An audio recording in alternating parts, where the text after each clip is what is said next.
to share.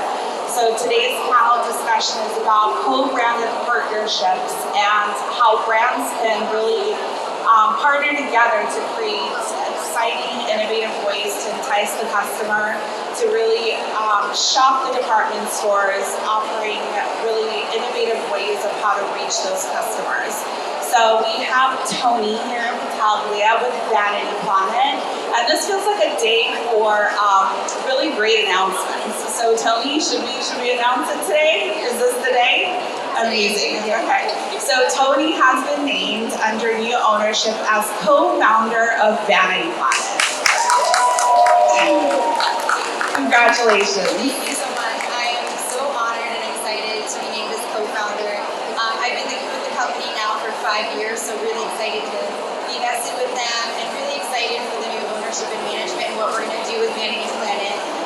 We're going to continue to focus on innovation within the beauty tool space, which is super exciting, and really focus on our pillars of what we've been for the last 10 years. You know, bringing really great innovation to market, bringing tools that are spa grade, great quality, but accessible price points, so people can really feel great and love the tools that you're using, and then also make sure that we're going after retail and omni-channel distribution. So with new management and a new team, we're really excited to see how far we can grow Vanity Planet. Amazing. I mean, Vanity Planet, if you didn't know, is an institution in the industry. It is the darling of beauty tools that has partnered with the honest company, Jessica Alba. They have partnered with, name a few, let's name drop a little bit, who you partnered with and some of the press. Yeah, we're really excited because, you know, it's really pointing for a conversation about co-branded partnerships. We've made an exclusive steamer for Jessica Alba and Honest Beauty Company. We've partnered with Tumarin, with a face brush with them. We've done some really great lives with Beacon 1802, so really great names. Also, we launched our skincare fridge, or JLo Beauty launched her brand with our skincare fridge. So we found that co-branding opportunities are so important. And instead of kind of having rivalries in the industry, we've heard a lot about that today, it's more about how can we all help each other and really grow organic eyeballs and organic growth. So, you know, if we're partnering with JLo Beauty with our skincare fridge and she has skincare products, it marries really well. And especially in today's climate where we're all trying to get more views and we're seeing algorithm changes, we're finding that the beauty of co-branded partnerships really helps with both brands. And when you're aligned, like such as higher education, skincare, we partner with them, it really helps make our tools work better and a better assortment. So it's a great experience for the customer. So we really see a lot of value in partnering with brands that can really have some nice synergies. Amazing.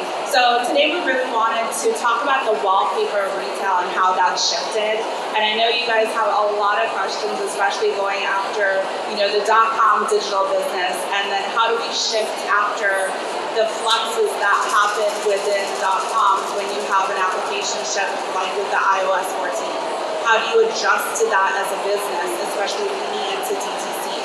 So I think it's, you know, it makes sense for brands to really look at distribution and customer offering holistically and really leaning into the strengths of one business and another strengths of another business. So for example, we were partnered with Higher Education Skincare, which was really heavy into retail, was really great distribution as far as going into Von Marvel distribution, Vanity, the UK, the Canada market. But we had a lot of feedback, to be honest with you, at the beginning of where is our digital footprint and social media work. So when we met with the founder a while back ago, we discussed, you know, how do we elevate both brands in each other's spaces? So the digital conversation came about. So do you want to talk about how you've adjusted to the iOS 14 updates?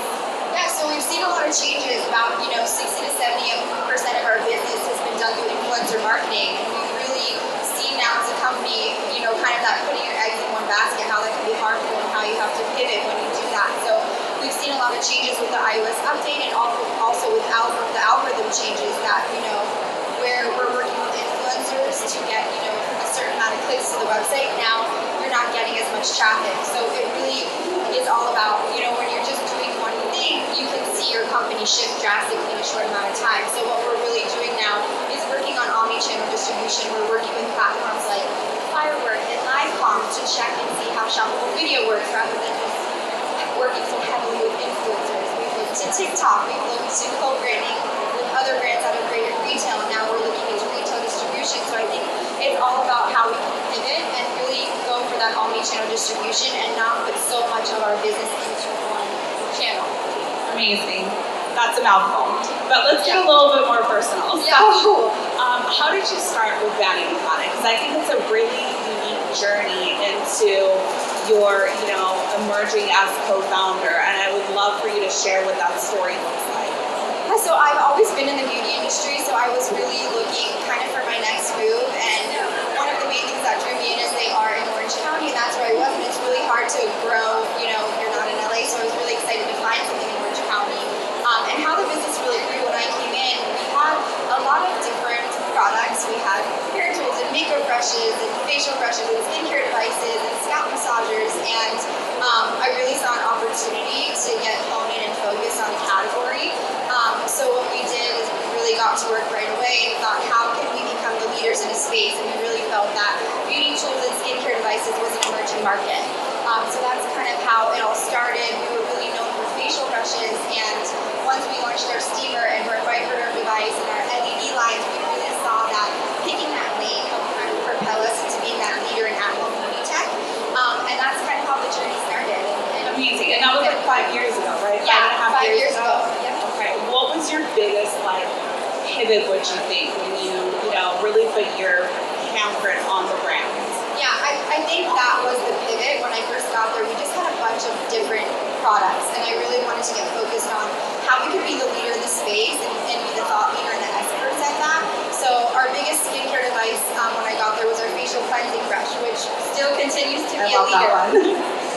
It was really fun, gave Clarisonic a run for their money, so we really grew in being that skincare device and that facial cleansing brush that was really at a great price point and great quality that anyone could come and get a face brush. It wasn't really that overpriced in the market, so very accessible. That was like $300, right? Yeah, I think their least expensive one was a little under $200, and that's still pretty expensive. So we really do believe in democratizing beauty and bringing to market products that are affordable, that the masses can use, and they really feel good about it. So I think one of the pivots, the big pivotal roles for Vanity Planet was really going back just from the facial brush and launching our facial steamer and our skincare tools, and that's when we really started to elevate the brand. That's when once we launched the facial steamer, we got a lot of organic love on social media, and Jessica Alba reached out and wanted to partner with us and have her own facial steamer, and really just becoming a thought leader in that space was the biggest pivot, where we started introducing something for everyone. That's a big thing in our brand. We didn't want to just have a facial cleansing brush, but if you had acne-prone skin, or if you needed anti-aging products, or brightening products, or hydrating products, we really wanted to kind of be that one-stop shop that you could come to, and that's when we really saw the brand take off.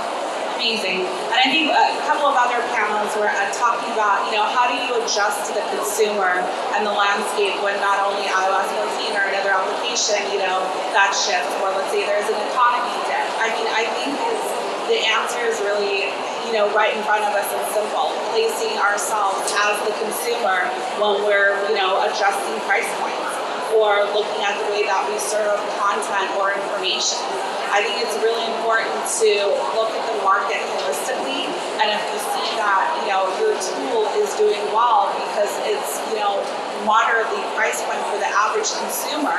For example, Jessica Alba, she's a celebrity. She can afford anything, under, within reason.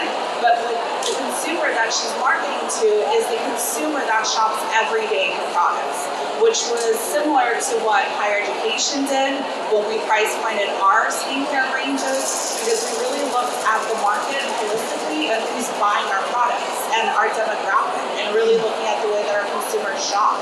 And I think that's really smart, the way that Vanity Product positioned their pricing as well. Their facial steamers aren't, the Panasonic price point of $299. They're, remind me of the MSRP for the facial steamer? $49, exactly. That's also nanotechnology, hot and cold. You can use, essential oils in it. I have one. I'm a huge fan. I use it often. So, you really react to the market in a fashion of how do you actually shop yourself? And we're all being mindful. So that's what it goes down to. And I think, with partnership, it goes back to being sustainable as well as brands. So, and let's think about this, how we're being sustainable as brands when we do co-branded partnership. For example, today we have a beautiful, huge booth where we, have facial experiences. The booth is co-branded with Vanity and Higher Education Skincare. That was very strategic because we're being very strategic with our resources.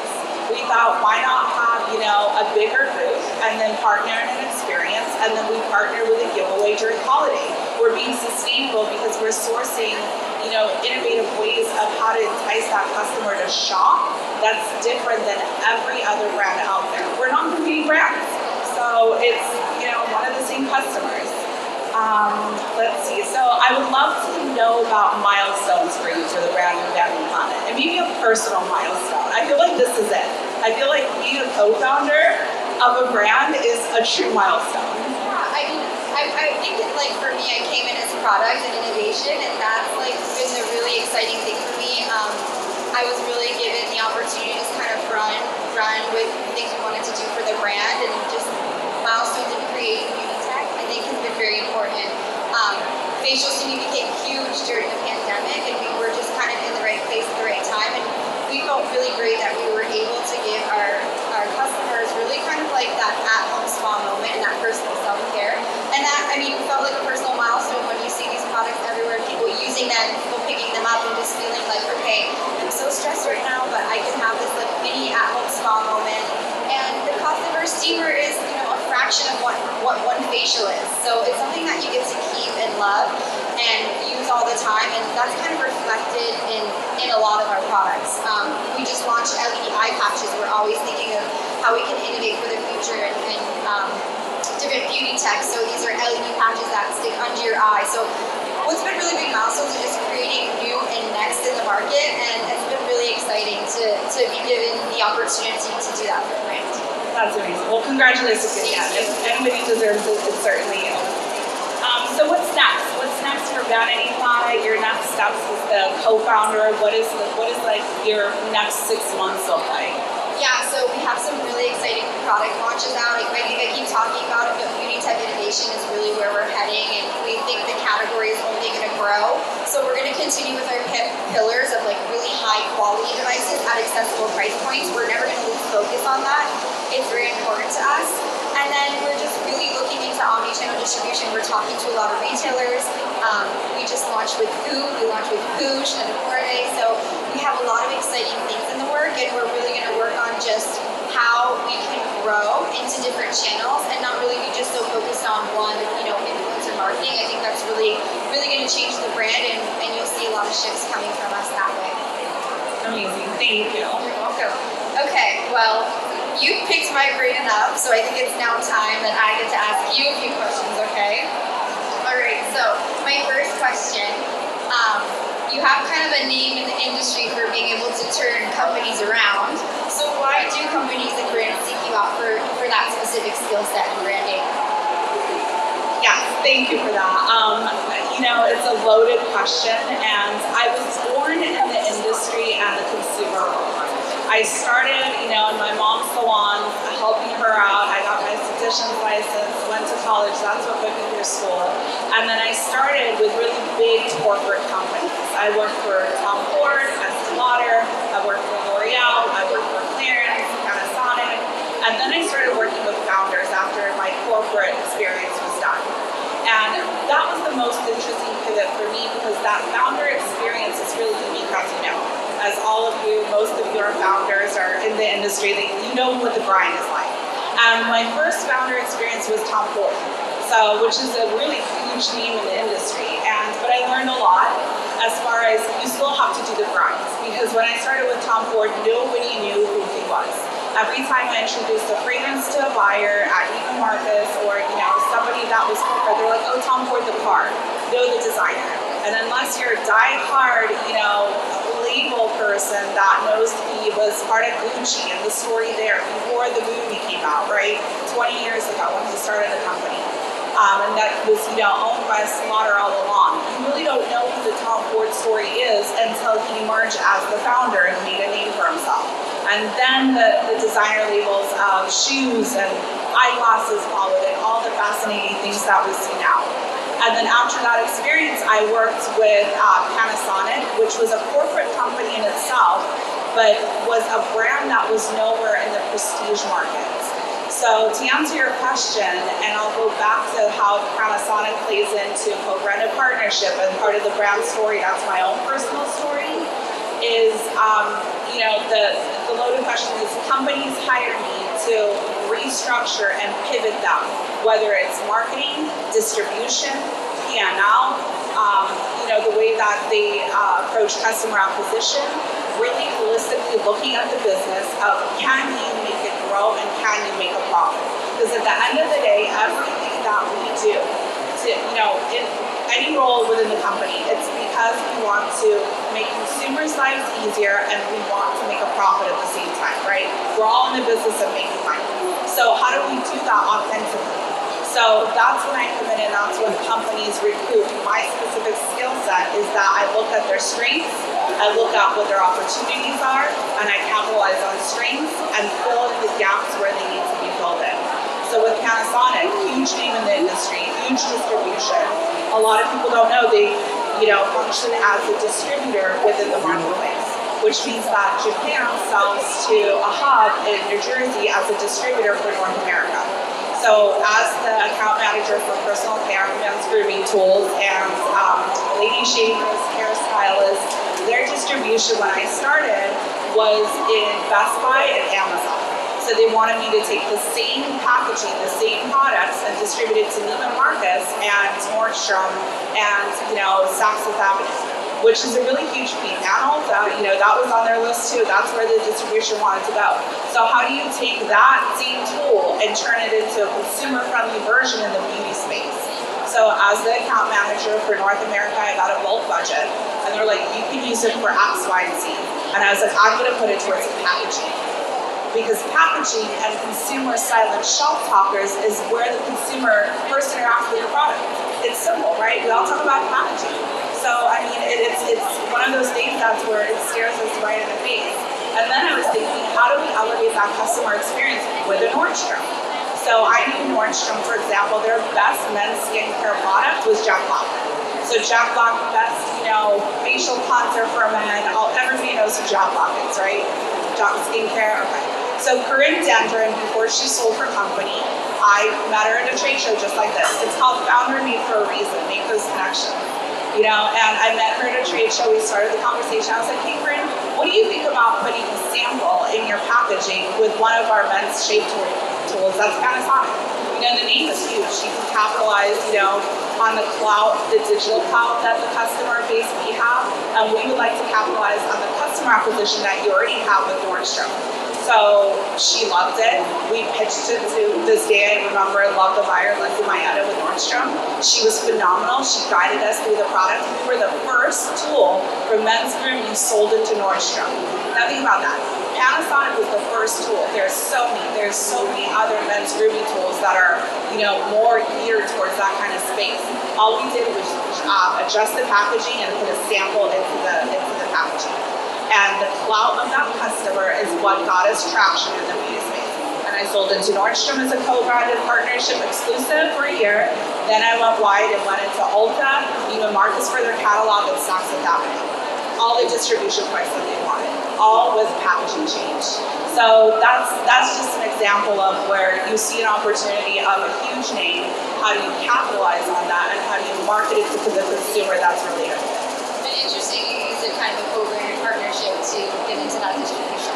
Yeah, because all they want is the exclusivity of it, right? The unique customer experience when that customer comes into that retailer.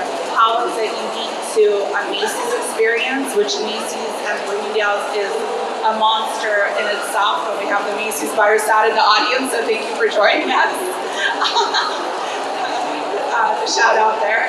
So Macy's is a dream distribution point for a lot of brands. The growth is phenomenal, but how do you differentiate that experience at Macy's and Bloomingdale's and have a similar but different experience with the brands in an Ulta? So maybe it's a different offering, maybe it's a product offering that's a shift. Well, and you talked a lot about packaging, so that kind of leads into my next question because we have a beautiful booth over there, Higher Education Skincare. I don't know if you've seen the packaging, but it's beautiful, it's bright, it's vibrant, it just sticks out. So what has been your journey with higher education so far? I mean, I've heard all day, I love the packaging, I love the names, it's so clever, the differentiation. So obviously I'm sure a lot of that is some of the stuff you've done. So what has been your journey with HES so far? You're exactly right, and that's exactly where I started. They hired me right before COVID, and they had inventory that they were sitting on that looked wildly different than what you see now. So it was blue and white. It didn't have any customer shelf talkers on there. It didn't have any call outs why the product was so special. And there was a load of items why the formulations were so special. Dermatologists vetted and tested. Clean, safe, organic, nut-free, paraben-free, sulfate-free, made in the US, PCR recyclable materials. None of that was on the packaging. So when I came on board with Higher Education Skincare, the first thing I did was repackage the whole entire suite. I looked at their underselling items. We shifted away from those. We focused on the best-selling 14 products. We capitalized on sets, which were the power of 3 sets of how do you condition that consumer to shop multiple products. And we looked for opportunities of how do we amplify that messaging. And then the vibrancy of the packaging really resonated with the retailers. And we knew it. We knew it from the consumer insight. We did a competitive analysis of our competition, who's selling and doing well in the space. So we really paid attention to the consumer behavior, what that looked like. Not only just, does it look pretty? On shelf. It was a thoughtful process of how do we call out our best in class products for why they're so special. So, yeah.